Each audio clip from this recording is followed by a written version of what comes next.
En esta, la muy esperada, la muy deseada Mesa de las Mosqueteras. Hoy no pudo estar Elisa Alanís, anda de viaje. Ya saben que esta temporada es muy propicia para tomar ciertos descansitos circunstanciales y bueno, Elisa no puede estar con nosotros, pero está como siempre una mesa espléndida. Hoy con Marcela Gómez Salce, columnista de Milenio. Marcela, bienvenida. Hola, ¿cómo están? Nancy, bien. Carolina, Julio. Nancy Flores, periodista de Contralínea. Nancy, bienvenida. Hola, buenas tardes. Gracias. Yo de metiche. No, de para bienvenida. nada. De invitada principal, Nancy. Muchas gracias. Y Carolina Rocha, periodista. Bienvenida, Carolina. Muchas gracias. Un gusto, Nancy, conocerte. Oye, mi generala, cuádranos. ¿Por dónde quieres comenzar? A ver, lo que ustedes digan, Sí, como digan. porque Éntrenle. Julio dijo, ustedes ya andan muy cotorras, traen mucho tema, andan como el peso en el sube y en el baja, Sí. pero hay que estacionarnos Estabilícense. en algún lado. Sí, Vamos a estabilizarnos como Estabilícense. Ursúa, que Exacto. ya dijo mi Sí. verdad, Sí. y ya sacó todo ese mogote que traía, Mogote. todo ese mogote que traía todo, Ajá. se ve que la sufrió, Julio. Sí, La sufrió en la imagínate. administración, tuvo que librar tantas guerras de gente tan horrenda, unos de la extrema derecha, que bárbaro, y macielistas y legionarios de Cristo. Bueno, eso es lo que él dice. Yo nada más estoy de traductor simultáneo de esta entrevista, o más bien de esta conversación. Entrevista sería Sí. pues un intercambio, un cuestionar. Eso no ocurrió en la entrevista que vimos en proceso, pero bueno, en esta charla amable en la que el señor Ursúa se desahoga, no solamente no le cae bien el asunto de la derecha de Poncho Ron, que además tiene sus razones. Sí, claro. Que hay que platicarlo, Claro, porque sí, sí. ahí tiene toda la razón. Bueno, sí, yo También creo le que da horror el marxismo extremo y la ultraizquierda talibana de Bartlett. Entonces, él tenía no sé si es que no era bueno para el trabajo en equipo, o era muy pleitón, o... Ahí les va mi opinión, pero ahorita, para que nos agarremos a ver si entra el debate. Fíjate que a mí se me queda la impresión de Ursúa, yo no creo ni que es el héroe que quieren ver los detractores de Andrés Manuel López Obrador, que ya encontraron en él la integridad de un hombre que se va de la 4T, ni tampoco creo que sea el gran traidor que los ultra 4T quieren ver en él. Yo lo veo un poco parecido a Pedro Aspe, y ahí te va por qué. Yo no sé si ustedes recuerdan este episodio en el que Pedro Aspe, secretario de Hacienda que nunca tuvo una mancha en su currículum, que toda la administración de Salinas, él había logrado que no hubieran crisis del sexenio y se sentía el gestor de la estabilidad económica, o de los alfileres y del invento, porque fue un invento, del milagro económico, que se rehusó, aunque ya Zedillo como presidente electo le pidió, tienes que ajustar el peso, porque en realidad estaba profundamente sobrevaluado el peso, y Aspe, muy entregado a su persona, más no a la patria, ya ven, es que me lo echan para adelante, No, para sí, atrás, sí. pero bueno, muy entregado a su persona, más no a la patria, dijo no. Aquí no se devalúa el peso, o yo me voy, porque yo soy Pedro Aspe, yo soy acá, yo soy el gestor del milagro económico. Imagínate tú, pero qué cochinado hubiera sido una mancha negra en su currículum haber devaluado. Entonces se fue. A mí me da la impresión que Ursúa es un poco así. Es un funcionario que está cuidando su plumaje. Que quiere tener una carta de vida impoluta, que cuando estuvo en el gabinete de la jefatura de gobierno de Andrés Manuel López Obrador, también dijo, bueno, aquí ya no tuve bronca y me voy, aquí está volviéndolo a repetir. Lo que sí es que se fue y ha decidido llevarse consigo mismo a los que le caían muy mal. Como carro que se lleva todo por delante. Marcela, ¿qué opinas? Yo pienso que la foto de Ursúa al día siguiente... ¿Con Alejandro Poiré? Correcto, es decir, pero olvida la foto, es decir, ¿qué representa Alejandro Poiré? Ajá. Está detrás el TEC. El TEC, Es decir, claro. No, y Calderón, ¿no? Ursúa lo que hace Sí, es... fue secretario de Gobernación en el último tramo de Calderón. Sí, pero es más bien ahí hay allá de fondo atrás de lo que yo percibo de la pugna Ursúa-Romo es, primero, Romo no está con el Grupo de los 10 en Monterrey. Es un pleito empresarial de hace mucho tiempo, de que se casa con la hija de Garza Lagüera, se separan y se pelean por el tema de Seminis, que era la empresa que hacía las semillas para los vegetales, Quebrada. que después vende, Quebrada. sí, quebrada, pero que después la vende en $266 millones, y un año después a quien se la vende, la revende a Monsanto por $1,400 millones. Viene una disputa en donde ese grupo tan compacto como es el grupo de los 10, que son los más poderosos de Monterrey, que por cierto no se reúnen con López Obrador siendo candidato, fue Mid y fue Anaya, no va Andrés Manuel, y no va Andrés Manuel porque Romo sigue estando fuera de ese círculo. Es decir, lo que hacen los 10 de Monterrey es arropan a Ursúa, lo sacan en una foto, y es el pleito detrás del pleito dentro de las entrañas del gabinete de López Obrador, que tiene mucho que ver con el rumbo en materia económica, que pues todos sabemos que el mejor secretario de Hacienda es Andrés Manuel, el mejor secretario de Gobernación es Andrés Manuel, el mejor secretario de ¿No vieron el meme? Sí, Exacto, está ese haciendo meme memes. fue una ¿Cuál genialidad, meme? quien no lo haya visto. ¿Cuál meme? Ahí está Andrés está el Manuel gabinete? rodeado de su gabinete, y entonces es Y todos son Andrés Andrés Manuel Manuel, con sí, pelo pues sí. al estilo mi abuelita Olga Sánchez Cordero, Andrés Manuel con el pelo único y casi calvicie de Marcelo Ebrard, Sí, es al Andrés estilo Manuel con los Donald Trump. lentecitos de Ursúa. Te das cuenta que finalmente pues es Andrés Manuel el que lleva absolutamente todas las decisiones. Ahora, ¿qué es lo que va a hacer Ursúa? Pues Ursúa será la piedrita en el zapato, si les guste o no les guste. Es una gente que ha estado muchos años, y tildarlo de traidor y de neoliberal y de todos estos adjetivos que se le quieren imputar a una persona que ha estado durante mucho tiempo al lado de Andrés Manuel, pues me parece que también pues está un poco fuera de foco. Un exceso. Es decir, es un exceso. Nancy, ¿qué opinión tienes? ¿Qué te parece todo este merequetengue? Pues que sorprende un poco la entrevista que da Proceso, en el sentido de que él había dicho en su carta que había un patente conflicto de interés, ¿no? Ahora le pone nombre y apellido, pero no dice cuál es el patente conflicto de interés. O sea, dice, yo supongo que hay algo ahí con la casa de bolsa Vector.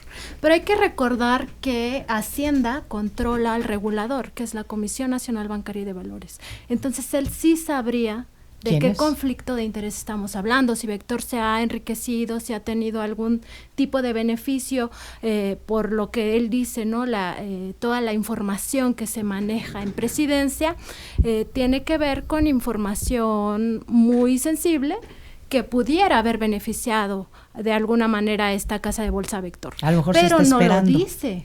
O sea, si ya te vas a lanzar hacer las acusaciones, pues hazlas completas. O más bien se pruebas. puso como Esperando, a lo mejor muy está esperando. precisito, ¿no? Cuando dijo conflicto de interés, dio a entender que ya se había incurrido a un, pues no sé, bueno, sí puede ser un delito, ¿no? Obviamente a una falta administrativa donde un familiar se estuviera enriqueciendo, fue lo que insinuó en la carta. Y luego en la entrevista, cuando le cuestionan del conflicto de interés, dice, bueno, tiene un conflicto de interés, pero como el que encontraríamos puesto, por ejemplo, en la declaración patrimonial, en el sentido estricto. Yo soy Carolina Rocha, trabajo para TV Azteca, trabajo con Julio, tengo perros, entonces por ende, si me pongo a hablar muy bien de los perros, habría que pensar que Sí, estoy pero sesgada. pero un secretario de pero Hacienda- el secretario de Hacienda, exacto, ya nada más como que se echó en Hacienda. reversa diciendo, bueno, es que es latente.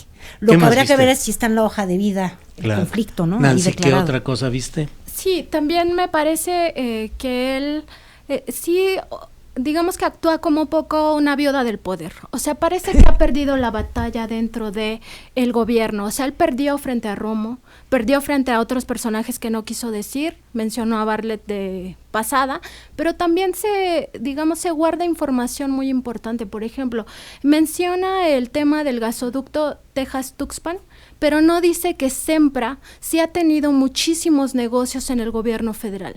No dice, por ejemplo, que Pemex benefició en 2014 con la entrada del Senagas a Sempra porque tenían una empresa en sociedad y le dejaron gasoductos Chihuahua y una parte del gasoducto Los Ramones por un precio muy bajo, lo benefició de muchas maneras y entonces hay, digamos que como una molestia en el gobierno federal de López Obrador hacia esta transnacional, ¿no? Y en términos generales los gasoductos en CFE yo creo que sí es un problema para el actual gobierno, si es un tema que afecta directamente a la economía, si es un tema de contratos leoninos, yo ahí no veo que haya una acusación sin fundamento por parte del gobierno federal. Y a mí me parece que Ursúa de alguna manera no está, digamos, dilucidando bien a qué se refiere concretamente. O sea, menciona este gasoducto, pero pareciera que hay más, que el fondo es mucho mayor. Dice, yo ya no quiero meterme como en la gota que derramó el vaso, esta es una pequeña gota que lleva a derramar el vaso, pero finalmente no es la única. Y yo creo que perdió la batalla, es como una viuda del poder. Pero eso de haber perdido la batalla, yo me imagino que en el momento en que Ursúa, según lo platicó el presidente en la mañanera además, dice que los diferendos en términos, vamos a olvidarnos el tema de los conflictos de interés que menciona, lo cual es muy grave en la carta renuncia, pero sobre todo lo importante, lo que le interesa a los mercados de un secretario de Hacienda, es decir, que se están tomando decisiones en materia económica sin el suficiente sustento. Es decir, ¿son las ocurrencias o es el presidente que cree que puede estar regalando dinero sin que haya absolutamente ninguna consecuencia? No sé a qué se refería, pero sí es muy delicado que un secretario de Hacienda diga que el encargado de que tomar las decisiones o por lo menos llevar las herramientas para una toma de decisiones correcta, deje en su carta de renuncia entrever de que se están tomando decisiones sin el suficiente sustento. Creo que eso es lo que termina por derramar en un vaso muy lleno y que el presidente más lo dijo en una mañanera, que el Ursúa le dijo, bueno, yo me voy el sábado para evitar que efectivamente que los mercados vayan a reaccionar de una manera incorrecta y que pudiéramos tener unos vaivenes o unas olas en un momento complicado. Y que el presidente le dice, no te vas el sábado, te vas ahorita. Y eso desencadena que Ursúa lance su carta de renuncia, además de la manera poco ortodoxa, que es a través del Twitter, y efectivamente logrando que los mercados se pusieran sumamente nerviosos, porque ahora estás viendo periódicos como el Financial Times, el Wall Street Journal, los periódicos que están especializados en temas económicos, estás viendo que están mandando la señal de que pues no da la confianza los editoriales. Ahora, ahí hay que poner una pequeña pizquita de sal en el caso de Wall Street Journal, Mary O'Grady no es el Wall Street Journal. No, Mary O'Grady es la que escribió todo un editorial para decirnos cómo iba a ganar José Antonio Meade, o para decirnos las maravillas de la reforma energética, pero que tampoco trajo. Es un medio. No, eso sí lo comprendo. Y ahora que el presidente conteste, a mí no me interesa la economía, lo que me interesa es el tema salud y el tema seguridad, pues es también una respuesta del presidente. Pero mira, ante los medios de comunicación especializados en materia o en decía Nancy que era una viuda, Carlos Ursúa. Yo no lo veo tanto más viuda, sino un poco, entre comillas, como despechado. Oye, hubo viudas no de Colosio, quiero decir, ahora a ver ya, viudas de López Ursúa? Obrador. No, serían las viudas de Ursúa, son los que ahora andan diciendo que él era el gestor del desarrollo de México y que con Ursúa íbamos a llevar la economía quién sabe dónde. Por eso te digo que ahí ya hay una falta de congruencia tremenda, porque yo nunca vi a todas esas plumas que el día de hoy dicen que nos desplumamos como país sin Ursúa, jamás los vi escribir y diciendo, Dios mío, este hombre va a gestar el milagro de la economía. ¿Qué bien está gastando Ursúa? No, hombre, su ejercicio del gasto es perfecto. Claro que no. Digo, cuando se le pudieron ir encima, cuando se le ocurrió decir que las abuelitas cuidaran a los niños, se le fueron a la yugular. Entonces, no, Ursúa no nos iba a salvar de nada. Ahora, Marcela dice cosas bien interesantes. Sí, la economía hoy, con el tema de la seguridad, yo creo que son los dos grandes pendientes y las dos grandes pruebas de fuego de Andrés Manuel López Obrador, porque efectivamente el gasto no se ha ejercido como se debe y la economía está atorada por eso, pero ahí es a donde yo digo un poco de despecho y un poco la Pedro Aspe de Ursúa. Él quiere decir que no fue su culpa. No, yo no fui. Claro. Yo no soy el que mal ejerció el gasto, y entonces salió corriendo y dijo, a mí no me vayan a poner el muerto, pero la pregunta se es si lleva consigo mismo. ¿No? La pregunta es si realmente fue secretario de Hacienda. Nancy, ¿qué opinas? Ya todos le echamos aquí. ¿No? Yo creo que otra cosa que si fue o no fue, porque si no parece que no fue. Claro, creo que otra cosa que también sorprende es que dijera que él estaba a favor del nuevo aeropuerto. Por ejemplo, yo pensé, entonces, ¿en qué campaña vivió? Porque López Obrador desde campaña dijo, voy a echar atrás el nuevo aeropuerto de la Ciudad de México, ¿no? Y los otros temas que también menciona, que tienen que ver con la nueva refinería en Dos Bocas, y estos megaproyectos, ¿no? El Tren Maya, y dice, todavía se echó todo el dinero a eso y debimos de reactivar la economía. Yo creo que a él sí le preocupaba esta parte que señala Marcela y que señala... Me llamo Carolina. Perdóname, Carolina. No te preocupes. Que señalan ambas de que la economía sí está detenida, sí es un factor de preocupación para todos los mexicanos. Yo creo que todos lo vemos en el día a día. Yo tengo muchos amigos que están muy preocupados porque hay empresas que están quebrando, están quedándose sin trabajo. En fin, y aparte de todo esto se suma el tema migratorio, del que también vamos a hablar más adelante, con personas que están buscando trabajo aquí en México y que se está diciendo que se les va a generar oportunidad.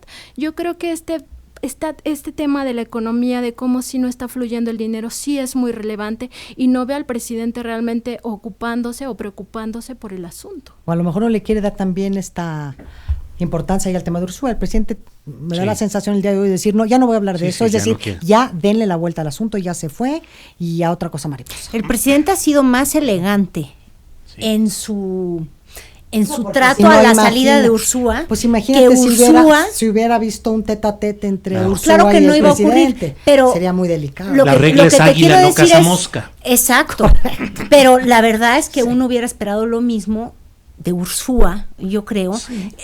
Tuvo su carta de renuncia, con esa bastaba, y luego toda esta entrevista, además en proceso, que ha sido finalmente el medio que se ha enfrentado con mayor fuerza a López Obrador, o sea, y se sienta con el supuesto intelectual de la 4T que...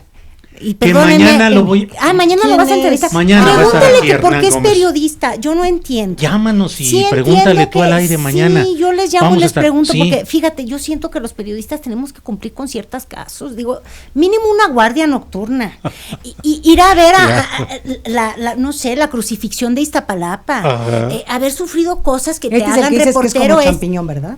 Es que se dio en septiembre, un día sí surgen y emergen de la nada y ya tienen esta gran trayectoria, ya son periodistas. Es un gran opinador, pero mi pregunta es cómo de la gran opinión, y además opina del gremio, ya se hizo periodista. ¿Y por qué lo entrevista él? Bueno, mañana lo vamos a tener aquí de 2 a 3. Ay, sí, discúlpenme. Perdón, ¿por qué? No entrevistó. ¿Por qué la plática? ¿Quién dice que entrevistó? No hubo preguntas, fue siéntete cómodo. Tú dime acá. Entonces luego decías que Andrés Manuel López Obrador no quiere aumentar impuestos. Cualquier entrevistador le hubiera dicho, pues qué impuestos tú estabas sugiriendo aumentar, claro, o a qué te referías, por ejemplo. Exacto, pero no. Ay, siéntese, señor Ursúa, usted desahóguese, que pase el desgraciado al sillón. Pero era más bien, yo creo que también Ursúa mandando también un mensaje de decir, pero claro, te digo, proceso, el Hernán, tema todo del conflicto de interés, que era lo que te comentaba Nancy, es decir, por supuesto que sabe el exsecretario de Hacienda cuáles son los conflictos de interés y qué estaba pasando adentro de.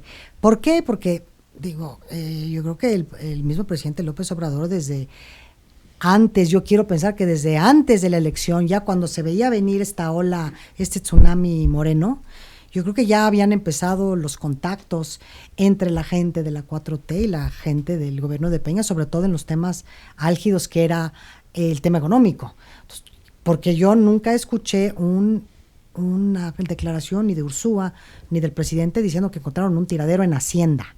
Eso no lo he escuchado. He escuchado que han encontrado un tiradero en las policías, en salud, en bueno, hasta en la función pública hoy ya nos avisó doña Irma que gracias a que ella llegó, eso ya es una dependencia. Pero eso no fue ella, fue el marido. No, ella dijo, ella hoy en la mañanera nos expresó en el punto número 3. ¿El marido de desde quién? Que yo llegué, esto es secretaría.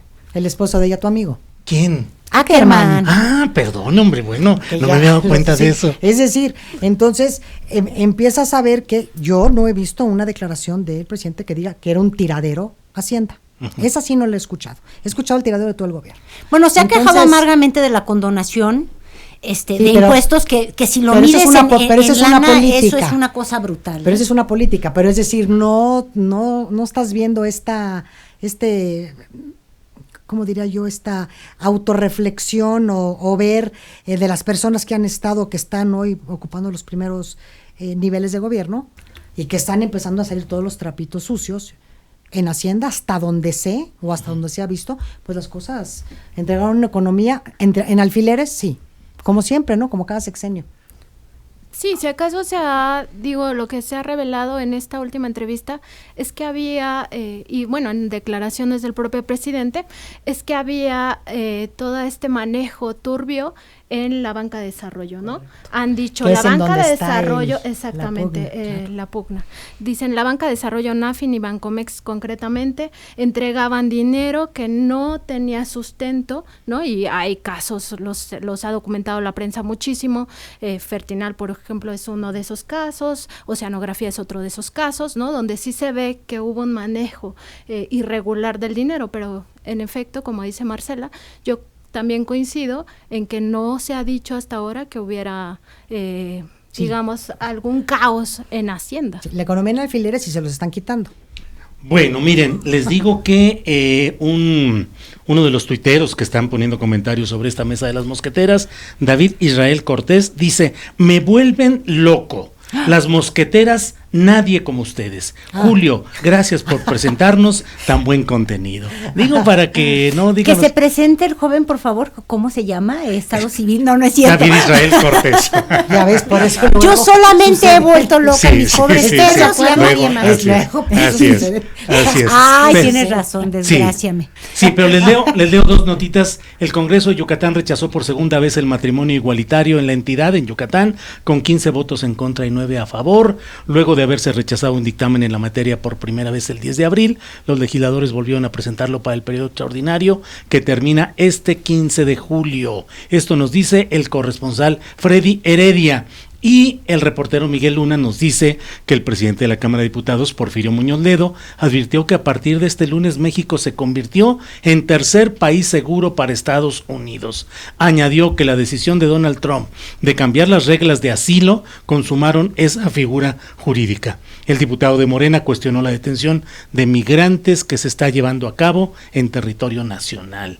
Dijo que se trata de métodos carcelarios y militares y confió en que la secretaria de Gobernación no se convierta en Olga, la carcelaria. Palabras de Porfirio Muñoz Ledo. Oye, pero pero además el tema del tercer país doña seguro Olga no ha participado en nada. ha estado siempre en la mesa. Aquí lo hemos discutido y lo hemos platicado desde diciembre del año pasado, que empezaron a regresar y que tuvieron una junta con la secretaria Sánchez Cordero y la entonces secretaria de Seguridad Nacional, la Kristen, no me acuerdo de su apellido. La corrida de Trump norteamericana. porque no era suficientemente ruda en contra de los migrantes. Desde ese entonces ya se hablaba de que México empezaba a recibir indocumentados aquí en nuestro país, en territorio nacional, y que aquí van a esperar todo su protocolo para poder tener sus papeles en regla y poder saber si son o no son perfiles para pedir su asilo en Estados Unidos. Es decir, México ha sido tercer país seguro de facto y hoy nos los confirma Trump con su decreto. Ahora vamos a ver qué va a decir México, porque para ser tercer país seguro a nivel internacional, con la reglamentación de derecho internacional, tú tienes que tener una serie y cumplir una serie de requisitos como país. No es nada más que te decretan ser país seguro y ahí te van los 2,000 o 3,000 indocumentados. Tienes que tener todo un proceso y todo un protocolo internacional si efectivamente México va a ser tercer país seguro, que tiene que ver mucho en materia económica. Nancy, ¿qué opinión tienes, por favor? Sí, creo que en términos generales México está jugando ya un papel terrible en el caso de los migrantes, ¿no? Al contenerlos en sus fronteras, no solamente está la contención en la frontera sur con la Guardia Nacional, sino incluso a lo largo del territorio. Considero que va a haber un pataleo. Yo no creo que el gobierno de López Obrador acepte ser oficialmente el tercer país seguro que quiere Estados Unidos desde hace mucho tiempo. Esto no es una expectativa que tiene solo Donald Trump, venía desde otros gobiernos. Sin embargo, de alguna manera el tema de los aranceles sí nos ha metido en el juego que quería jugar Donald Trump. Yo creo que México, exactamente, con esta amenaza que hizo el presidente de Estados Unidos, México sí entró a jugar como quería el presidente Trump. Y me parece que en ese sentido va a ser muy difícil salirse de eso. O sea, ese papel que se acordó en 45 días no se va a alargar, o sea, va a ser por más tiempo, mucho más tiempo. Y al final del día lo que nos preguntamos es qué va a pasar con el país que no está generando empleos, que no está moviendo la economía y que va a empezar a recibir si estas redadas se dan tan espectacularmente como se han estado amenazando últimamente. ¿Qué va a pasar con todos estos migrantes que se devuelven? Es como una maniobra electoral, ¿no? También. Sí, hay que entender que todas estas amenazas también están en el contexto electoral de Estados Unidos. Pero finalmente se van a hacer, o sea, la Border Patrol está haciendo esa labor, el propio Instituto Nacional de Migración en nuestro país está haciendo esa labor, y también están diciendo, bueno, vamos a regular el paso de los migrantes en México, pero tampoco están diciendo que van a devolver a todos. No. ¿Y a ti cómo te fue? Sí, se quedó muy callada, ¿verdad? Sí, no, es que yo vengo regresando de está. Tapachula. No, es que estoy escuchando tanto a mi generala Marcela, con quien siempre yo me cuadro, y a Nancy, pero no coincido necesariamente, porque yo creo que... ¿Pero no coincides en qué? ¿En que México va a ser o no va a ser tercer país seguro? Estamos siendo tercer país seguro de facto. Estamos siendo, sí, pero no de facto, Marcela, porque la bronca que vamos a tener, el día de mañana se publica este decreto que lanzó Trump, que es muy factible que va a encontrar en los tribunales de ese país bastante resistencia y quizá no encuentre constitucionalidad. Pero pon tú que sea constitucional, sí cambia severamente la forma en la que administrativamente va a tener que actuar México y nos deja un problema gigantesco. Es decir, eso me llevó, materia burocrática. porque vamos a tener nosotros que recibir todas las solicitudes de asilo de los que ya están esperando, los que están cruzando y los que ahí vienen. Es decir, México el día de hoy tiene más o menos un 50%, porque Trump sí ha sido efectivo en meterle miedo y pánico a la gente que soñaba con el sueño americano, pues ya no sueñan en dólares, ya están teniendo un sueño un poquito más chiquito, que es en pesos mexicanos, y ya hay mucha gente que está solicitando quedarse en el país. Yo les comentaba ahorita ahí antes de entrar contigo, Julio, que me llamaba la atención cómo entrevista tras entrevista en Tapachula muchas personas me decían, es que yo ya no quiero llegar a Estados Unidos, yo me voy a quedar en México. Entonces, para quedarse en México te puedes quedar pidiendo este asilo si deciden hacerlo de manera legal, o pueden quedarse de manera indocumentada, no quiero decir ilegal porque yo no creo que ningún ser humano es ilegal, o de manera indocumentada. Y esas dos circunstancias van a poner a México contra las cuerdas. Pero ya está contra las cuerdas. Ya está contra las cuerdas, exacto. Sin duda. Tú ahorita ves que sí se está empleando, y no en los programas que dice López Obrador, a muchos de los migrantes se les emplea con sueldos muchísimo más bajos miserables, que los que tendría un mexicano, y se están aprovechando justamente de esta condición en la que ellos están esperando tener este papel que les da la Comar, que es la oficina que los atiende, la de los refugiados, que yo no conocía hasta hace 3 días, casi, porque en realidad no la teníamos puesta en el mapa. Entonces, hay muchísima gente que se quiere quedar en México, que quiere pedir trabajo en México. Algunos lo van a hacer de manera documentada. Los que no lo hagan de manera documentada van a ser vulnerables, como fueron y han sido nuestros paisanos en Estados Unidos. Y ahí hasta donde nos vamos a comer todo nuestro discurso y la congruencia a puños. Porque si ahorita tú vas por Tapachula, mucha gente vive ahora con miedo. Y te estoy diciendo miedo como el que nosotros siempre denunciamos de nuestros paisanos, de no poder salir, de tener miedo, no tener el documento que valida que están empezando a hacer este trámite, miedo de que los regresen, porque el esfuerzo de haber llegado hasta México fue brutal. Y además se está descomponiendo una normalidad que existía en la frontera sur, donde ya tenías, o tienes más bien, a muchísimos centroamericanos trabajando en las fincas cafetaleras, trabajando en las fincas plataneras, trabajando, pero por ejemplo... Pero yo creo que este fenómeno no es de ahorita. Yo creo no, que es ahorita antiguísimo. Este fenómeno se ha venido desencadenando. Pero se va a exacerbar. Eso sí. Y va a crear un problema real, porque México es un país que, por más que decimos en el discurso que somos hospitalarios y cómo nos gusta la gente, no es cierto, somos completamente xenófobos, y yo creo que las víctimas van a ser justamente quienes salen perseguidos de su país y van a encontrar que México es un calvario bastante parecido, pero que todavía prefieren a la muerte, ¿verdad?, de las pandillas. Yo creo que... Además, lo que está pasando en México ha estado pasando en Europa. Es decir, México llega tarde a la ola migratoria así como tal, pero mucho habría que aprender México de cómo los países europeos se están enfrentando a la fecha. Ve el drama de los migrantes que mueren ahogados tratando de llegar a Italia, y cómo Italia les ha cerrado completamente las puertas y los puertos para que puedan bajarse de los ferries o de las lanchas. Es decir, es un drama el tema migratorio y la migración forzada, y yo creo que México debe de estar, o debería estar a la altura de la nueva situación, para saber cómo efectivamente vamos a enfrentar una oleada de personas, y qué vas a hacer, y cómo vas a hacer, y cómo vas a salir. Es decir, si tenemos un problema de empleo para los mexicanos, pues cómo no se va a crear una fobia si vemos que le van a dar empleos a centroamericanos cuando los que se sienten mexicanos no tienen empleo. Es decir, hay todo un tema de fondo muy complicado.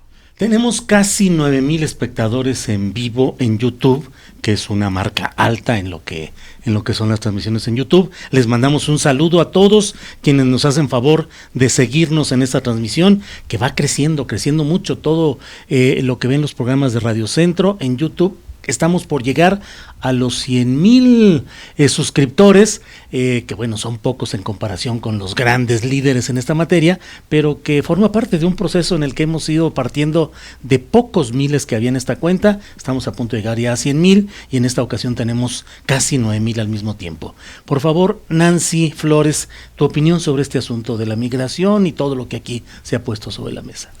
Pues sí, considero también que hay un problema, sobre todo en la frontera sur, de cómo se está recibiendo y cómo se está atendiendo el tema migratorio, sobre todo por esta clase de abusos que siempre ocurren, ¿no? Hay siempre empresarios que abusan del débil, y el débil efectivamente es aquel que viene sin documentos, que viene huyendo de una situación súper difícil en sus países de origen, con una violencia terrible, además con hambre, ¿no? La mayoría de ellos o huye porque no tiene condiciones económicas para sustentar su vida, o huye porque las pandillas en efecto están detrás de ellos, o ya mataron al resto de su familia. Y en ese sentido, pues sí creo que hace falta una visión más de derechos humanos para atender el tema migratorio. Y no solamente en la frontera sur, esto es a lo largo del país, e incluso ya con la presencia de la Guardia Nacional. Yo creo que es muy preocupante que el tema, otra vez militarizar el tema, nos mete en un asunto de derechos humanos muy fuerte, porque los militares no están capacitados para estas funciones de autoridad civil, y en ese sentido considero que México debería poner atención en lo de los aranceles, pero al mismo tiempo poner atención en que no podemos ser un país que cierra sus puertas a la migración, sobre todo a la migración indocumentada, porque tenemos que ser solidarios con esos países. Al mismo tiempo sí pienso en el pueblo que no tiene trabajo, y también en esta situación de verse ante migrantes que no traen documentos y a los que sí les van a dar trabajo, y también entiendo esa otra parte, ¿no? Ese rechazo que se genera socialmente. Sin embargo, deberíamos de trabajar como pueblo, todos, para ser más respetuosos de los migrantes. Yo creo que hay un problema aquí también que no se ha abordado, es decir, ¿cuál ha sido la postura de los gobernadores en el norte acerca del tema de estar recibiendo a todas las personas que va a expulsar y a regresar a Estados Unidos? Acaba de haber una conferencia en los gobernadores, le acaban de decir al gobierno federal: nosotros no vamos a recibir a nadie, no tenemos la infraestructura, no tenemos los recursos, y este problema lo va a tener que resolver la federación. La duda es cómo lo va a resolver, porque yo tu postura, como diría el presidente con todo respeto, me parece una postura un poco utópica, eso de estar pensando que todos vamos a convivir de la mejor manera y que el pueblo debería de abrir los brazos y de que seamos tolerantes y demás ante un fenómeno, más allá del fenómeno migratorio. El gobierno mexicano tiene la responsabilidad y la obligación, primero, de responderle a los connacionales. Utopía, Ahí les Nancy. van tres. Perdón.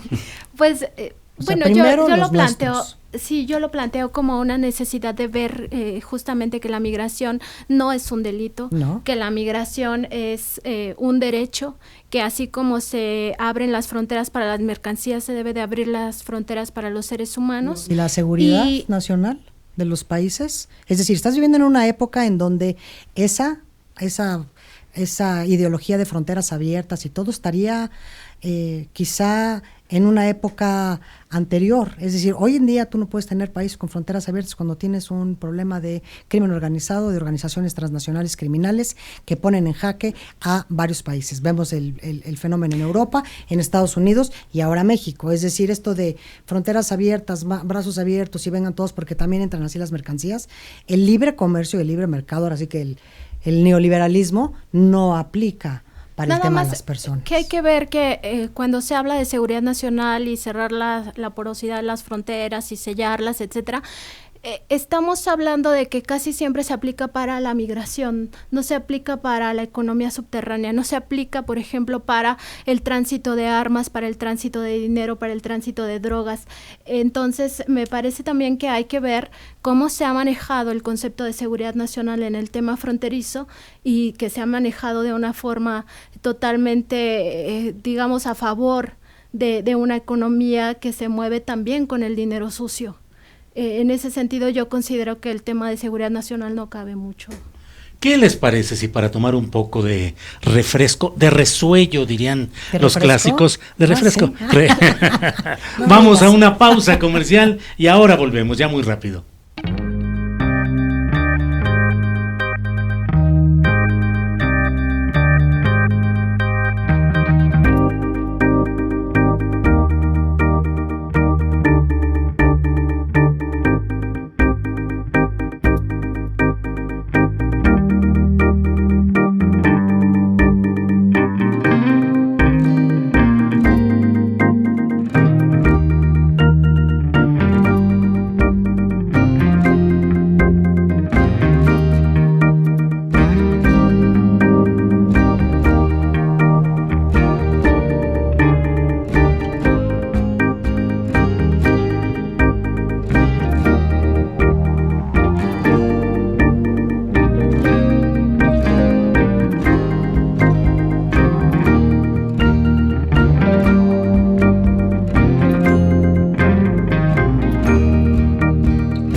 sintonía, muchas llamadas telefónicas al 5259-1197, llamadas que leeremos y compartiremos aquí en grupo, y leemos también todos los comentarios que están en YouTube, donde está bajando ahorita en este lapso comercial, bajó a 8,100 espectadores, pero pronto seguramente llegaremos de nuevo casi a los 9,000 espectadores. Nos quedan pocos minutos, Carolina. Querías decir algunas anécdotas de tu unas viaje. anécdotas rápidas de la frontera, porque yo también soy muy John Lennon y sí me imagino el mundo sin fronteras, pero la verdad es que están ahí y no todo siempre es idóneo. Una, mira, y nunca pensé que lo iba a decir, en defensa de la Guardia Nacional, porque yo también en teoría coincido con Nancy en decir no están capacitados para detener este flujo de personas. Pero se les Ahora, está capacitando. se les está capacitando. Para mi sorpresa, en primera, la locura de lo que es la frontera, que ya te pone en un mundo que no es el correcto, pues el administrativo. La Guardia Nacional está en la frontera, pero está en los cruces de las cámaras, las balsas. Entonces ahí se paran. Que no es frontera, es decir, nadie debería de entrar en balsa, ¿estás tú de acuerdo conmigo? Claro. Pero ocurre todo el tiempo. Entonces ahora la Guardia Nacional le dice a la gente muy, muy amables que son, pero de verdad con mucha amabilidad, oiga, ¿me enseña ¿En su serio identificación? Sí, te lo juro por Dios, lo tengo grabado, lo voy a enseñar en video cuando salgan los reportajes. Entonces les piden el CDI, que es la carta de identidad de ahí, y además que muestren el permiso que tienen para poder hacer este intercambio de mercancías que es tan típico del sushiate, pues si no van a quebrar los dos lados, tanto Guatemala Para eso son como las ahí. balsas, ¿no? Exacto, entonces, pero eso ya es una cosa loquísima pensar que tienes ahí, ay Dios mío, no sé por qué Ándale, suena te mi llaman, alarma. precisamente te llaman de Tapachula. Me para llaman ver de ¿Qué estás Tapachula. diciendo? En esa frontera tener a la Guardia Nacional donde no es frontera pidiendo la identificación. Bueno, ahí yo vi una mujer que me la retacharon porque ella no había sacado este permiso que es necesario para poder hacer las compras. Pasó una hora, llegué, ahí estaba yo entrevistando a los comerciantes viendo cómo ha bajado justamente el flujo de las personas desde Guatemala, los chapines, como les dicen, y oh sorpresa, la señora retachada. Y le digo, oiga, pues ¿cómo le hizo? Ay, me dice, si viera lo que es la necesidad. Y ya la necesidad de alguien, que yo creo que fue el que la metió, que la jaló, ya no le dejó que me iba a explicar, porque me iba a explicar ella muy cándida qué es lo que estaba pasando ahí. Entonces, una cosa es lo que uno quisiera idealmente y otra cosa es lo que nos va a ocurrir realmente. Y esa frontera es muy porosa y como Marcela dice muy bien, tú cruzas a Guatemala y ahí todo el mundo está armado, ¿eh? Marcela. Son Yo creo que también cuestiones tendría de que seguridad haber muy un distintas. término de también los países centroamericanos, los países que expulsan, tienen la obligación también de atender, ¿no?, sus propias responsabilidades como Estado. Pero como navegante, pasemos ahora al otro Al- extremo. ¿Qué pasa en Baja California, Marcela? No, bueno, Baja California. Vamos a ampliar el mandato de 2 Ujú, a 5 años, ujú. porque el pueblo casi a mano alzada fue una cosa, no sé por qué A curul, me pareció a curul comprada. sí, A es $1,000,000 decir, alzado. A curul comprada, pero me parece que cañonazo. eso, me Sí, parece que cañonazo. esas cifras, lo que haya sucedido es atroz. Creo que hacen falta voces de Morena que se estén pronunciando en contra de lo que es un atropello evidente a lo que es un mandato y un voto popular. La gente votó por 2 años y el señor Bonilla se debe de quedar 2 años. Ahora ya, ¿qué va a suceder el día después? 2, ¿cómo queda Jade Cole en medio de, además de la disputa por la dirigencia de Morena, entre Berta Luján, que es considerada morenista Pura, ya habíamos ¿no? quedado Ya la habíamos quedado, última ¿no? mesa. Y la posibilidad de que Mario Delgado compita y el mismo Alejandro Rojas, que es la ficha de Monreal. de Ricardo Monreal. Es decir, aquí lo que va a suceder es se van a meter 2 corrientes, digamos, dentro de Morena, a un cuarto, y es matar o morir, Julio, porque quien salga electo por la dirigencia, es decir, nos vamos a ir con el padrón que tenemos de 300,000 o nos vamos a ir con el padrón que están diciendo que es de 3 millones, todo esto en medio de lo que está pasando en Baja California. Ujú. Este laboratorio, no sé si sea un laboratorio, no entiendo cómo figuras, hemos visto a Cuauhtémoc, a Porfirio y a Tatiana, Ifigenia También. y dónde están los demás diputados, en dónde están los que tanto defienden, digamos, el partido, diciendo y señalando que esto debería ser un escándalo. Nancy. es un escándalo, de hecho, o sea, es totalmente antidemocrático lo que está pasando en Baja California. Yo considero que sí hacen falta voces de la izquierda, pero además también hacen falta voces de académicos, hace falta voces de la sociedad civil que se manifiesten en contra de esto que es a todas luces antidemocrático. Podrá ser que tenga legalidad, ¿no? Porque ya le están buscando la legalidad, sobre todo el próximo gobernador, si es que llega, porque también si se disuelven los poderes es muy probable que no llegue, aunque también esa medida es muy radical y probablemente no se llegue a tal punto. ¿Cómo queda? Pero al final sí faltan muchas voces por escuchar, ¿no? Y sorpresa, ¿no? Sorprende que también en el propio gabinete de López Obrador no haya también un pronunciamiento serio en torno a este tema. Yo creo que Gobernación debería de estar diciendo algo ya. Carolina. Sí, a mí me parece pues es golpista. Lo que hizo el Congreso en Baja California de ir en contra de la voluntad popular, porque la gente sí fue a las urnas. Del y la pueblo bueno y gente sabio. sí votó, bueno, yo no sé si bueno y sabio, pero la gente sí votó por este individuo y sí votó por él por 2 años. Entonces yo no veo cómo de pronto uno vota por alguien por 2 años y te lo entregan por 8. ¿Amén de qué? Digo, tanto ha discutido la oposición que no quiere ni siquiera la revocación de mandato, es decir, que se acorte el lapso, porque es importante saber por qué estás votando. Me parece gravísimo lo que está pasando en Baja California. 1, por el precedente que sienta.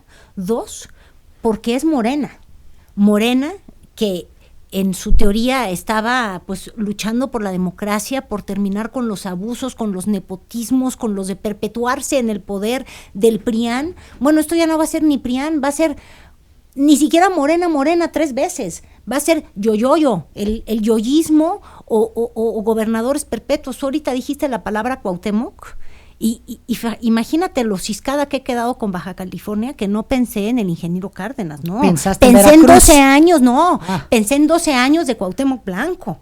O sea, dije, no, esto se va a convertir en una enfermedad de Morena, de quedarse. Pero además, ¿cómo queda el gobernador electo? Es decir, vamos a pensar, sabemos todos como un millonario con muchos millones de dólares para poder convencer a esos congresistas. ¿Cómo queda el gobernador en su calidad moral? En su calidad como gobernador electo, no sé cómo vayan a salir de esta crisis que puede convertirse en una crisis constitucional local, pero como vayan a salir, ¿cómo sale el gobernador? Es decir, ¿con qué legitimidad, con qué autoridad moral vas a gobernar, aunque sean 2 años? ¿Cómo vas a gobernar? ¿Cómo vas a conformar tu gabinete después de este escándalo? Sí, es decir, no le veo mucha salida al tema. Nancy, y hay otro asunto que es el de Jalisco, donde el superdelegado que había sido candidato a gobernador, que fue derrotado por el actual mandatario estatal Enrique Alfaro, pues ha caído por una investigación que lo ha mostrado pues como partícipe de una serie de manipulaciones. ¿Qué piensas de esto, Nancy? Una investigación periodística que reveló, pues sí, presuntamente su conflicto de interés, ¿no? En el tema de medicinas, otra vez el tema de medicinas que sale a cuento en la coyuntura nacional y que sin duda va a ser muy importante lo que resuelva la Secretaría de la Función Pública. Ahora, la Secretaría de la Función Pública también ha tenido un papel ahí de ajustarse a los dictados del propio Andrés Manuel López Obrador, en el sentido de que si es un funcionario que le sirve a la 4T, pareciera que no encuentran el conflicto de intereses. Yo creo que este es un caso que va a poner en el ojo público a la doctora Irma Heréndira Sandoval, sobre todo porque pareciera que sí está aprobado, ¿no? El conflicto de interés y que estas empresas que sí son de su propiedad y que él reconoce y otras 3 que él dice que no son suyas, pero que pareciera que sí son suyas porque están en el mismo domicilio, con los mismos nombres, los mismos funcionarios, los mismos ejecutivos. Y a lo mejor funcionarios. Pues sí. Quizá. Yo creo que es un punto de inflexión para la función pública. Debe de evaluar ella también, la secretaria, su propio valor moral ante la sociedad y realmente revisar a fondo estas 7 investigaciones que anunció hoy en la mañana. Deberían de llegar al fondo del asunto y si es culpable, pues que se le sancione, ¿no? Pero además vuelve a decir esto de las 7 investigaciones, me acordé de Santiago Nieto. Es decir, estoy balconeando que hay 7 investigaciones en curso, pero no de los detalles de las investigaciones en curso. Es decir, solo viene la separación de Lomelí, y en este juego de el conflicto de interés del cual habla Ursúa también, es decir, como que muestro la puntita del iceberg y no sabemos de qué tamaño es la roca que hay debajo de la puntita del iceberg. Entonces, esto no ayuda ni ha ayudado. Nos acordábamos la plática pasada de el fiscal Gertz Manero, en donde pues el señor Santiago Nieto anuncia las 7, 20, 15 investigaciones, cuántas congelamiento de cuentas ha habido. Es decir, yo creo que si hay una investigación sólida, que asumo la secretaria ya la hizo, la das a conocer, se separó al señor Lomelín por ya está, hay una investigación en curso de acuerdo a esto, y estos son los funcionarios que están implicados, etcétera, una cosa un poco más clara. Nos quedan solamente 2 minutos y les ruego que me den leves exclamaciones de júbilo, supongo, al ver esta fotografía del presidente Peña Nieto saliendo de un restaurante de España y regalándole flores a su novia Tania. Está bien preocupado, lo veo preocupado. Con su jipijapa, bueno, está preocupado. Al menos no ha renunciado a usar algo hecho en México, ¿verdad? ¡Qué bárbaro! Ahí está, Nancy, ¿cómo ves este México así como está? Y el novio regalándole flores a su novia en pues España. Está muy tranquilo el presidente Peña Nieto, ¿no? Eso es lo que te dice la imagen. Es la imagen que yo creo que él quiere proyectar, pero yo no creo que esté tan tranquilo después de que Collado está en la cárcel, de que hay varias investigaciones sobre todo el caso Fertinal. En fin, yo creo que él no está tan tranquilo como se ve en esa imagen. O sea, lo que quiere es vender una imagen de no pasa nada. Exacto, yo creo que es eso. ¿Y si pasa o no pasa, Carolina? ¿Pasa algo o no pasa algo en este México? Pobre México, fíjate, más bien ojalá y las flores fueran para nosotros los mexicanos, pero de alguna manera a nosotros nos están cayendo todas las broncas, mientras Peña Nieto lo que se ha mostrado es que pues es mínima, al menos frívolo. ¿Quién anunció que se iba después de lo de Collado, que se iba a Estados Unidos al MIT? ¿Quién se fue a MIT? Videgaray también ya anda. ¿Para qué te quiero patas que me voy? Es decir, yo estoy empezando a ver que él está en España, ¿no? El otro en Estados Unidos. Y cantando como pajarito Lozoya. Correcto. Bueno, pues con esto, con estas estampas de felicidad, con estas postales transatlánticas de amor, de flores y de alegría entre Peña Nieto y su novia en España, en una fotografía de la revista Hola, bueno, pues damos por formalmente terminada